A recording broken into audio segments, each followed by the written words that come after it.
Mtoto anakaa kwa third floor, chini ni bar and restaurant. Wakisha lewa wanaenda kwa kona fulani wanaanza kufanya ngono ama kukiziana hapo. Watoto wanaona hizo vitu. What do you teach these young children? Many are saying that Mosira is a TikToker, is a person who likes, is a content creator. Content creators have changed the narrative of this nation. How are you going to win souls? Wakati mnatuita pepo zile shetani na kati yetu sisi wenye tumeitwa tukuje ku restore order. Na huyo jirani mwenye anapigiwa kelele na nyinyi kanisa ambao mnapiga kelele katikati ya residential kwa rento nyumba moja. Kati yetu sisi watatu nani ndio shetani?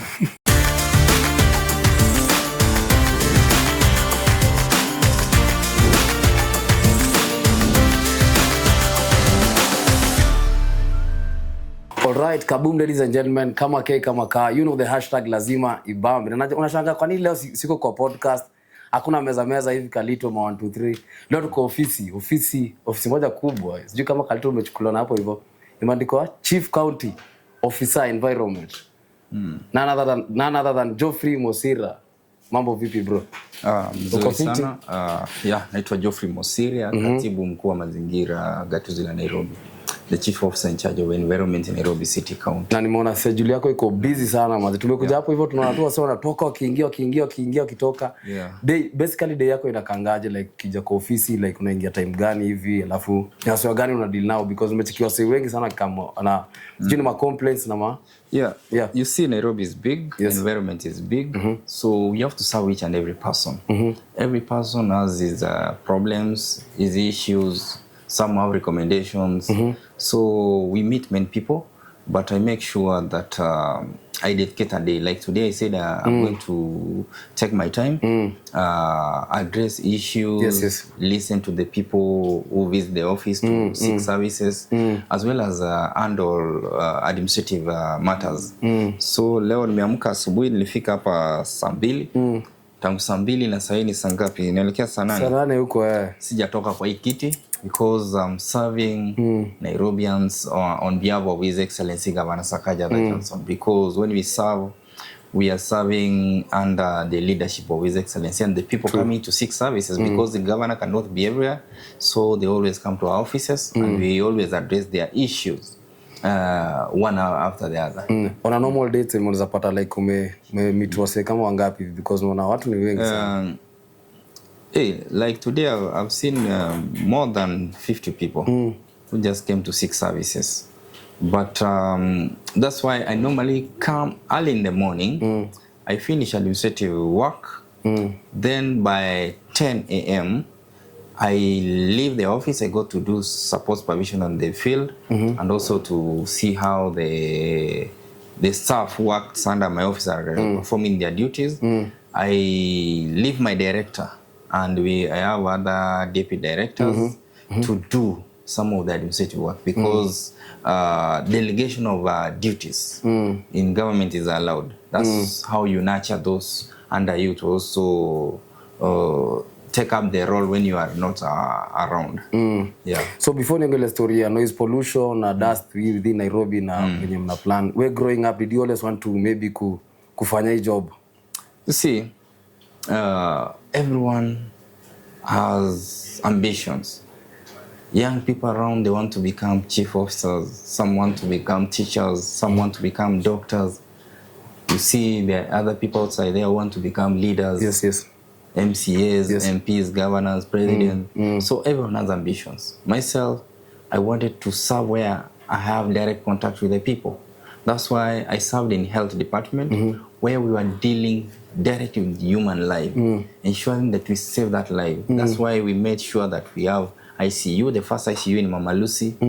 We made sure that we set up the first neonatal intensive care unit at Mbagathi Hospital, set of newborn unit at Mbagathi Hospital. We also made sure we have medicines in our hospitals. For the first time, we installed the CT scan in our county facilities. That's Mbagathi. Mama Lucy, we have state-of-art CT scan. There's a lot of transformation. We made sure doctors who are not coming to work because they didn't have tools of work, we provided the equipment. They were able to now serve patients. there's a lot that took place within 2 years. And His Excellency now moved me to this department where I'm dealing direct with human beings, with people's lives, their environment. And you know, God created heaven and earth, but we human beings have decided to pollute the environment. Yes, yes. You find that there's many illegal excavations going around.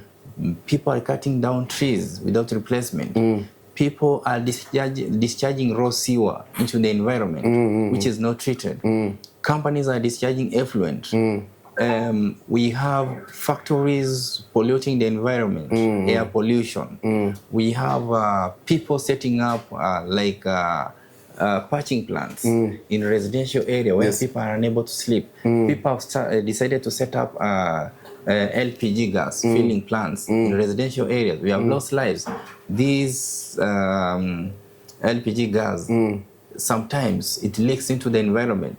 People are not able to sleep. We have people who have taken entertainment to residential areas where people should be sleeping. Now people, you are in your house, but the music is playing, even the plates are vibrating, the children cannot sleep.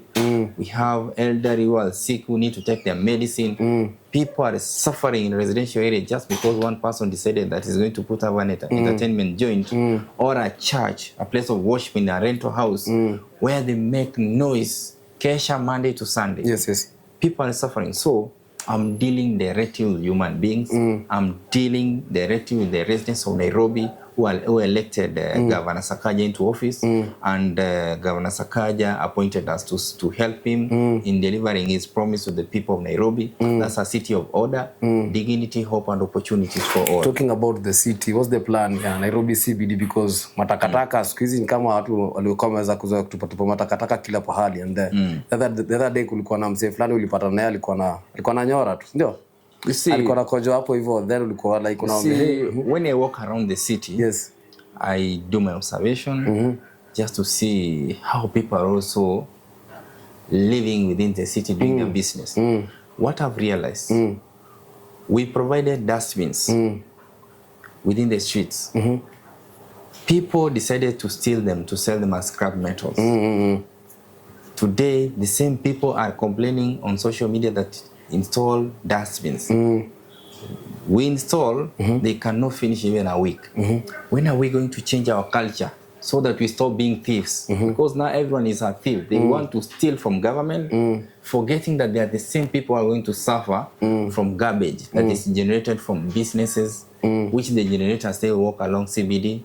So Nairobi County can be clean if all business owners can have their own personal litter bins at their shops. Those people, hawkers, if they can have their own litter bins, once they finish their business, they walk away with their waste and take it to the designated holding points. Street families and thieves should also give us peace by reducing their level of theft within CBD. Because we don't encourage that. That's why I'm happy His Excellency the President introduced the Climate Works program for young people. Let them go and participate in such kind of job opportunities so that they can now focus their energy in cleaning Nairobi River rather than stealing from people.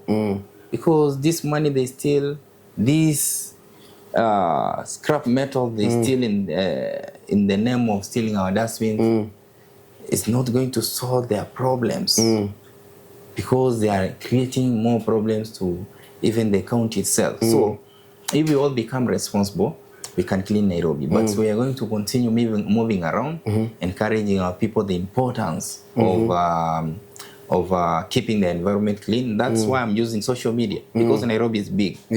Many are saying that Mosira is a TikToker, is a person who likes, is a content creator. Content creators have changed the narrative of this nation. That's true. Content creators have created job opportunities for many youths. So I don't mind being a content creator if the message will go out there that you have to keep the environment clean. That content is going to create awareness. that content is going to bring about change. I don't mind those influencers calling me content creators because they feel threatened. You have seen on social media some content creators who think I'm out there to take their job are feeling threatened. I'm not out there to take their job. I'm only using the platform. Yes.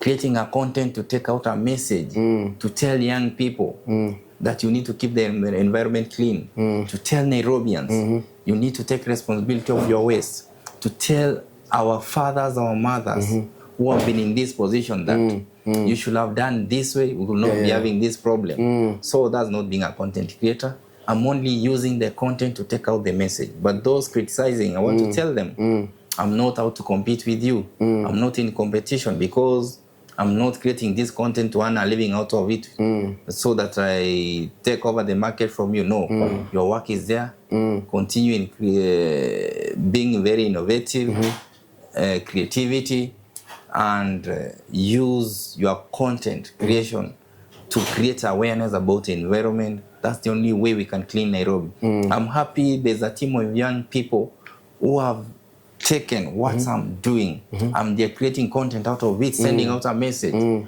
which is going out well, and people are saying that what they've been doing is wrong. Some have been making a lot of noise even from their houses. Through this content, it's showing them that what you've been doing, neighbors are not happy.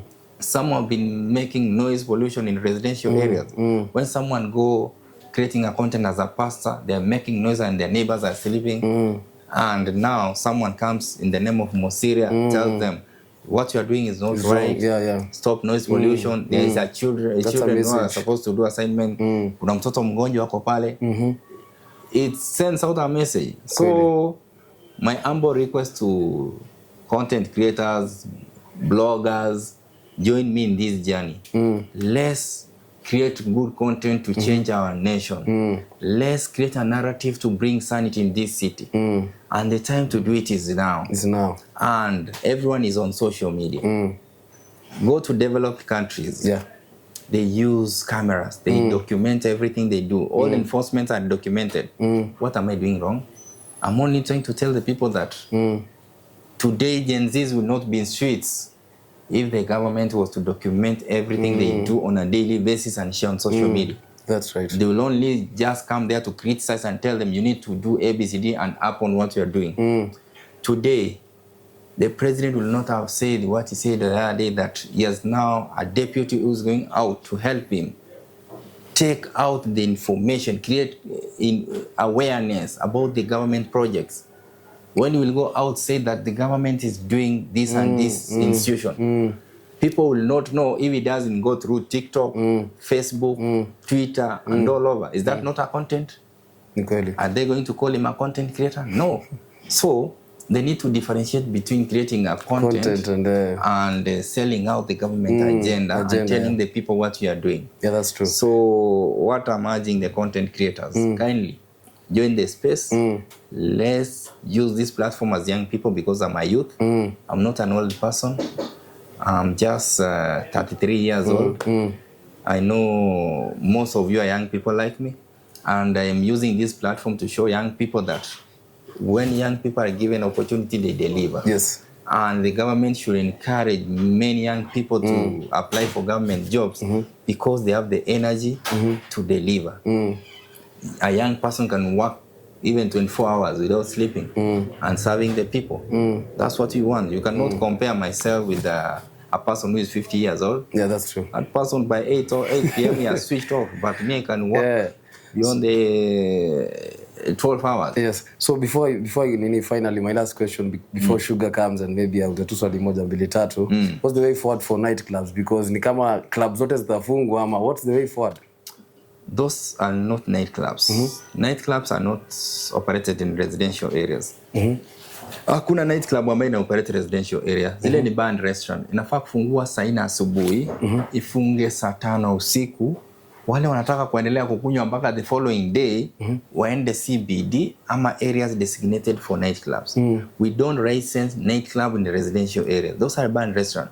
Na bar and restaurant muziki wake ni ule wa umbali. Kwa umbali ile. Ambao unakuzisimua ndio ukikamata kama ni chupa yako ya soda, ya pombe, unakula ile chakula, inakupatia appetite ya kukula. Lakini hao wamefungulia yote kwa nyumba. You find someone has converted a house to a night club. Neighbors are there, they cannot sleep. Muziki ndio ile inacheza usiku mzima. Alafu you want me to sit here and watch? Let me ask you. What will you be remembered for as a young person?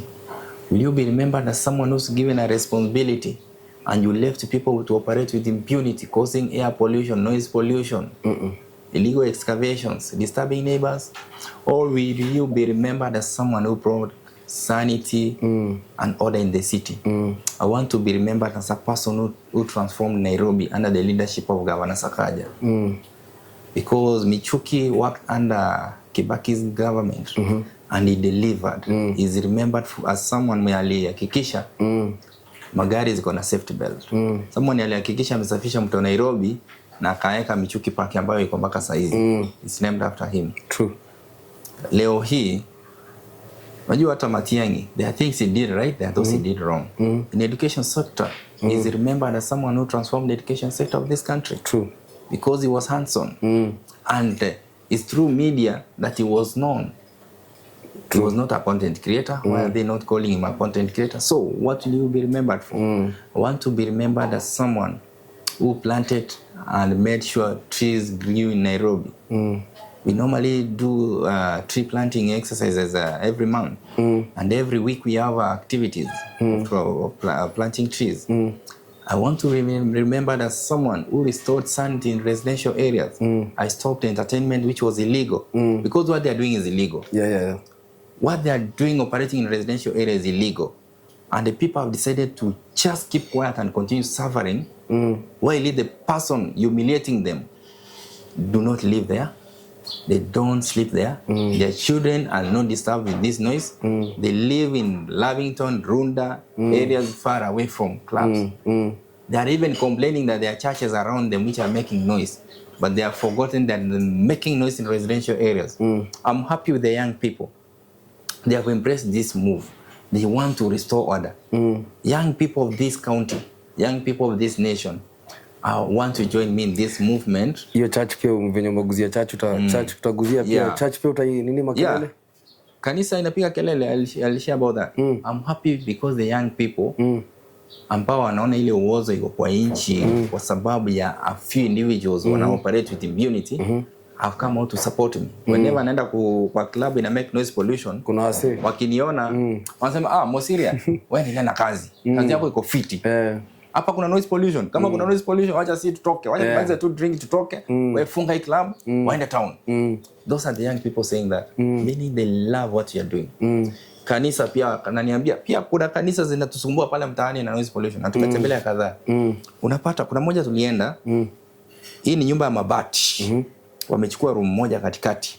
Wameweka amplified music. Neighbors could not sleep. Kuna moja alikuwa na mtoto walianza na one day mpaka 1 year. Hiyo kelele kila siku Monday to Sunday. Wakienda kuambia wazime walale, wanawaambia nyinyi ni watu wa shetani. Nyinyi ni pepo mshindwe. Sijui nini. Hata mimi nimeenda hizo kanisa. Pepo mbaya. Naambiwa shindwe. Nawaambia sasa nyinyi mnaambia nishindwe na mnasumbua neighbors. How are you going to win souls wakati mnatuita pepo zile shetani na kati yetu sisi wenye tumeitwa tukuje ku restore order. Na huyo jirani mwenye anapigiwa kelele na nyinyi kanisa ambao mnapiga kelele katikati ya residential kwa rento nyumba moja, kati yetu sisi watatu nani ndio shetani? Ni nani ndio shetani kati ya watu watatu? Ndio mwenye anapiga makelele. Sababu anasumbua watu, anafukuza kutoka kwa Mungu. Hata Mungu afurahi. Hata Mungu hapo. Hebu kuna mahali Yesu kwa Biblia alihubiri na microphone kubwa nini? Ilikuwa ni mdogo. Alafu naambia Matthew chapter 6 verse 5 ukiendelea, jifungie kwa nyumba yako uombe pole in secrecy na Mungu atajibu. Kama mmeenda kesha basi kila mtu aende muzime muziki, kila mtu aombe pole na Mungu atajibu maombi. Lakini sasa most of them are marketing their churches. So they are commercializing the gospel. True. Why do you want to commercialize the gospel that we got free? Free, yeah. Let's preach free. Let's not make noise. People will come to your church. You know, people have asked me, why are you not going to mosques? Ati hata mosque inapiga noise pollution. But mosque ni ile time ya kuitana maombi ambayo inachukua like 2 minutes. Lakini kesha inapiga usiku mzima. Kati hizo mbili ni wapi unafaa uende? Ni church. Si hata umeona. So I'm not against the mosque. Yes, the mosque they wako na hizo, kuna wale wameweka speaker kubwa kubwa zinaenda nje, but yao ikipiga kelele kama hii yenye kwa kanisa. And I'm not being biased. Wewe tuambiane ukweli. And the pastors like Prophet Owor. Kuna kanisa yake moja niliona ameweka kwa industrial area mahali hakuna watu. And I appreciated. That's how Amisha weka kanisa yako mbali na, lakini kama umeweka kwa residential pia hatukatai. Omba pole pole. Weka sauti yenye kwa within the church. Msiweke sauti inatoka nje. Children cannot read. People cannot do assignment. The sick cannot even take meds. Alafu unasema unahubiri Mungu. Hata Mungu atakuchapa kiboko. You know, let's not joke with God. Na pia wenye club. Just move to CBD. Moving clubs to CBD, do you know what we'll do to this country? We'll create 1 million jobs or more than 1 million jobs. Kwa sababu leo hii Intercontinental Hotel imefungwa. Like Allegiance niona pia ni kama imefungwa, inafanywa renovation. Hilton imefungwa, Ambassador imefungwa. Zile mahoteli zilikuwa kubwa kubwa town zimefungwa. Biashara ya hata mahali watu akichelewa town anaweza lala, hizi lodgings zimefungwa. Those guest house inaitwa hiyo. Zimefungwa. Biashara ni mbaya. Biashara imekufa. Matatu ikifika saa 2 zimeisha. Chemist huwezi pata tao saa 2. Supermarket huwezi pata tao saa 3. Where are we heading as a nation? True. Are we not killing our capital city which was lit? Leo hii hizi entertainment joints, hizi maband restaurants zinapigia watu kelele zikirudi CBD. Alafu wachukue streets wanaweka street party. Tunapiga sherehe town katikati.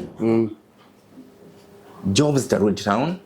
Kwa sababu hizi mahoteli zitafungwa.